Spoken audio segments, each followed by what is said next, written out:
Pada suatu hari yang cerah, ada dua orang penjelajah yang sedang mengincar sesuatu amat berharga yang mereka temukan pada sebuah peta misterius. Namun peta kuno itu sudah tidak jelas gambarnya. Akhirnya keduanya memutuskan untuk meminta bantuan kepada Mbah Bere, seorang tetua di sekitar lokasi penemuan peta. Mbah, saya meminta tolong. Kami menemukan peta kuno yang sudah tidak jelas gambarnya. Kira-kira Mbah Bere bisa benerin nggak ya? Hah? Ngomong apa tuh Eko? Bisa katanya, asal dikasih susu stroberi.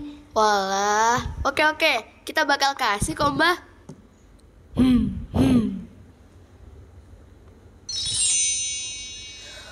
Wah, terima kasih ya Mbah sudah bantu kami. Susu. Oh, iya, ini Mbah. Ya sudah Mbah, terima kasih ya, kami pamit. Setelah bertemu Mbah Bere, mereka memulai penjelajahan tersebut dengan riang gembira hingga mereka sampai di hutan belantara yang amat luas. Om Ci, kita kok nggak nyampe ya?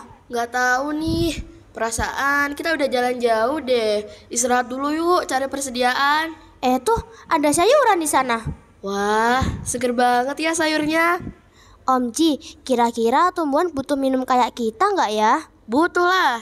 Gimana caranya? Emang tumbuhan punya mulut? Nggak gitu. Jadi... apaan tuh? Uai. Katanya jangan curi sayur mereka. Oh alah, santai aja dong.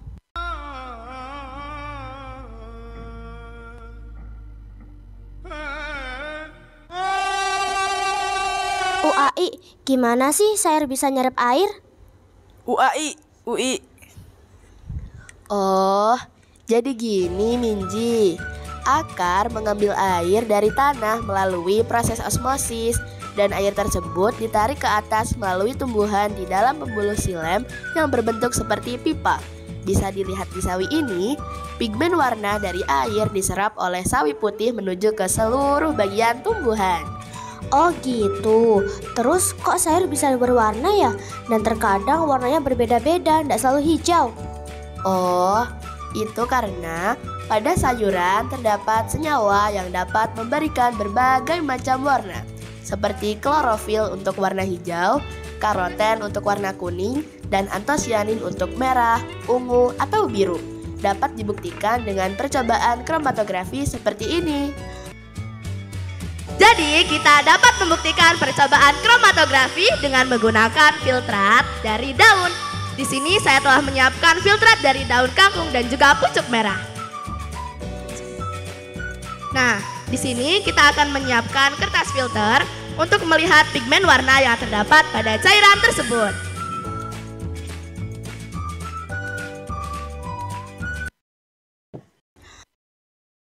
Nah, setelah kita mencelupkan kertas filter ke dalam filtrat dari kedua daun tersebut, maka kertas filter tersebut akan berwarna seperti ini. Ini adalah kertas filter yang dicelupkan ke dalam daun pucuk merah. Terdapat warna merah dan juga kuning yang mengartikan pada daun pucuk merah terdapat pigmen warna antosianin dan juga karoten.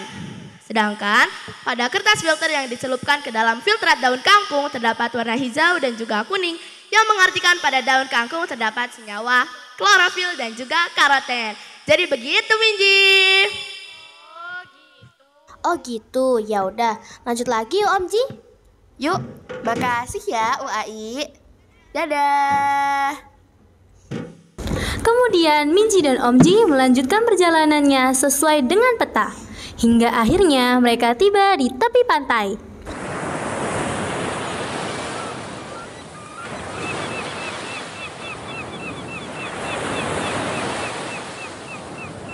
Om Ji, petanya minta kita jalan terus. Gimana caranya kita lewat? Kenapa laut warnanya biru ya? Kenapa kok rasa airnya asin ya? Apa gara-gara urin ikan ya? Terus kenapa kapal kok bisa ngapung di atas air ya? Jadi, sebagian besar warna laut adalah biru Penyebab laut berwarna biru adalah karena hanya cahaya biru kehijauan yang dapat ditransmisikan ke dalam, kemudian ditebarkan dan ditransmisikan kembali keluar dari air tanpa diserap. Air laut terasa asin karena mengandung garam. Kandungan garam dalam air laut berasal dari mineral yang terkikis dari perairan dan bahan organik yang terurai dari makhluk laut. Kalau kapal, bisa kita buktikan dengan mainan yang aku buat bersama ayahku kemarin. Lihat nih, kapal dapat terapung karena adanya hukum Archimedes yang menyatakan bahwa setiap benda yang sepenuhnya atau sebagian terendam dalam fluida mendapatkan gaya ke atas sebanding dengan berat fluida yang dipindahkan oleh benda tersebut. Berarti, setiap benda yang sepenuhnya atau sebagian terendam dalam fluida mendapatkan gaya ke atas sebanding dengan berat fluida yang dipindahkan oleh benda tersebut. Fluida itu cairan, dan jadi air laut itu bukan asin karena urin ikan ya Minji. Ada perahu tuh. Ya udah, pakai aja yuk. Ayo. Akhirnya, Minji dan Om Ji melanjutkan perjalanannya mengarungi lautan dan bertemu dengan banyak hal yang menakjubkan.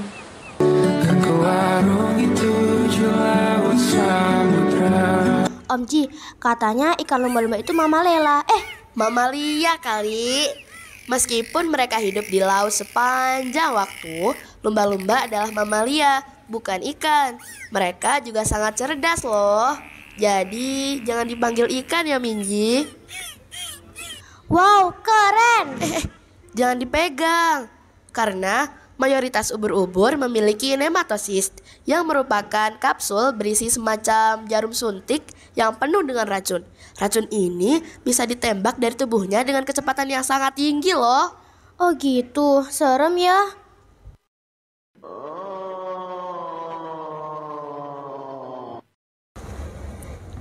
Setelah perjalanan panjang yang amat melelahkan, akhirnya Minji dan Om Ji tiba di dekat lokasi yang digambarkan pada peta.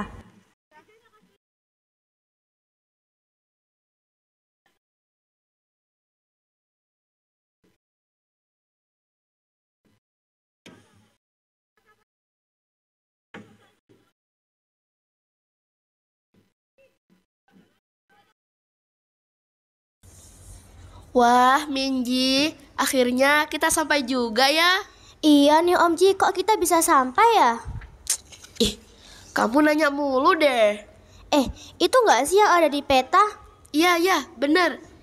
Di bawah pohon, di dalam peti. Yeay, akhirnya kita menemukan peti harta karun ini. Buka yuk. Ayo.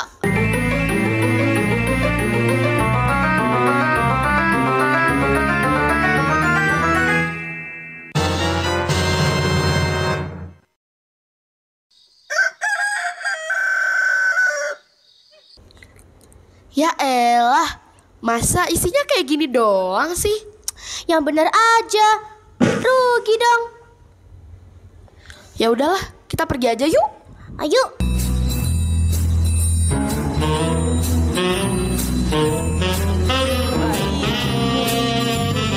UAI.